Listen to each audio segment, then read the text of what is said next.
that, of course, is Glass Tiger with their biggest hit from 1986. And all these years later, the beloved Canadian band is still at it. They're going to be coming to Montreal December 1st. Sam Reid is one of the original members. He's the keyboardist, and he joins us now. Hey, Sam. Hi, how you doing there? Great. Nice to meet you. Nice to talk to you. I think the first thing I want to know, is it all the same band members in Glass Tiger? Yeah, there's a bunch of lifers. We call ourselves lifers now because it's been 30-plus years. Alan, myself, Al Conley, and Wayne Parker, and we still have the core same group of that's been with us so many years. It's great. Has the band ever gone on hiatus? Like, did you take breaks and do other things, or have you all kept on trucking all these years? We actually did. We coming off our third album in the sort of mid '90s. We were essentially kind of needed a bit of a break, and we were planning to take, maybe a couple of years off and then regroup in that. And it ended up being more like 5. And then so we did have at the end of the '90s a bit of a hiatus there, and then got together early 2000s, and then have not stopped since then. Have not stopped since then. And what about during the pandemic? What's that time been like for you guys? Well, of course, we were in a nice sweet spot where we had about 100 shows booked for the year, and then COVID hit. So like everyone else in the entertainment and so many other businesses, those shows had to be, a lot of them got just bumped. We just finished doing a show in Sudbury, Ontario, and it had been booked in 2019, and we just did it last week. So that's the result, of course, of the pandemic, but we're getting some of the shows back now. It's got to feel good, I bet, hey, to have it all be coming together. It's great, and we, you don't realize until, and so many other aspects of life during COVID, how it affects them, but we certainly realized how much we missed performing as soon as we couldn't do it. And then we even tried one virtual show where there wasn't an audience, and it's just not the same. And so we're so thankful to be back on the road with with real fans singing along. It's really the whole package deal. It's you need the audience and the energy. So, when you say have the audience sing along, you guys have been around for how long? I don't want to make you feel old, but how long? Well, I think officially we're 35. So the first album came out in 1986. We wrote it in 85. But we've been a band since 1981, so we could have counted from when our albums come out, and Thin Red Line came out in 1986. I had it. I had the clear version. Do you remember there was like a clear vinyl version? I'm trying to remember the color of it. It was either yellow or red. Well, the first album did come out in clear, and I think at the time Capitol Records printed about 10,000 of them. So if you got one of them, definitely. I'm not sure I have one of them. Oh, uh-oh. I still have it. It's in my mom's trade. Yeah, it's in my mom's basement. And I remember going to see you guys at Victoria Park in London when I was I think I was in grade 8 or something. It was like the biggest deal in my life at that time. Again, not to make you feel old. Yeah, sorry, Sam. So. That's okay. That's okay. We're just thankful that we're still we're still here. We're still touring as so many other bands, even older than us, are on the road. So we figured if they can do it, we should be able to do it. Yeah, which brings me to the question, because you're right. There's so many bands that we remember back from the 80s, some even from the 70s, still on the road or back on the road today touring. I think as a fan, you sometimes wonder, okay, they were kind of, they had their heyday and we had their hits and we had their albums, and you figure that's the end of it. I mean, was it hard to convince other guys in the group to actually go back on the road? Because it's not the same thing to be on the road when you're 20s. It is when you're 50.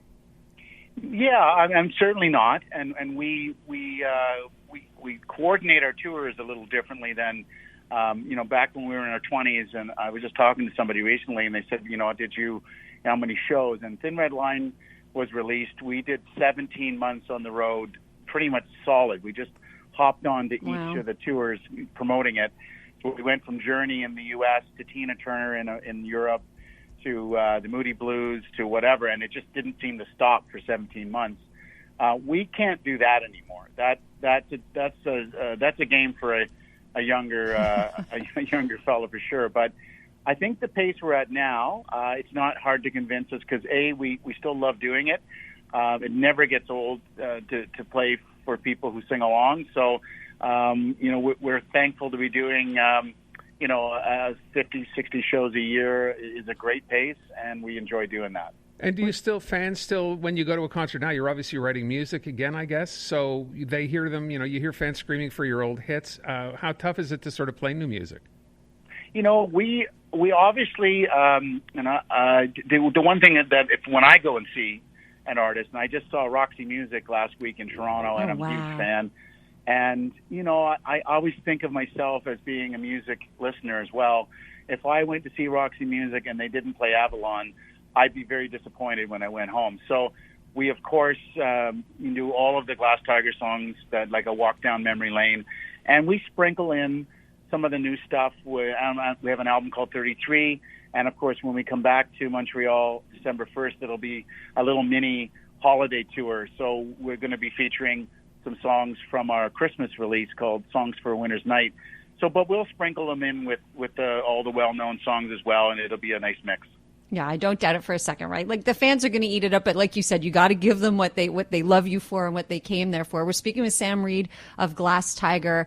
I'm curious about, like, working with the same guys for all those years. What would you say is the hardest part of working with the same group of guys for so many years, Sam? Well, I think as we get older, I think it gets easier from that standpoint. Oh, yeah. When we were in our 20s, we were all kind of, when you start a band out, everybody's kind of jockeying for their positions within that band, and there's always the guy that's the organizer, and there's always the guy that's late for things, and I don't put any names on those positions, but when you're young, you're still kind of figuring all that out. At this point in time, that's been figured out and written and etched in stone. So we know each other like family members. Our road family, we're as close as our home family as we are with our road family, and we've shared, at this point in our careers, a lot of ups and downs together. So we're even closer than we were, and we don't sweat the small stuff anymore. So that's the thing. If anything, it's easier now because we just don't worry about the small stuff. As I think back to Canadian groups specifically that have managed to kind of stick it out for as long as you guys have, it's a pretty small bunch of people. And I wonder, do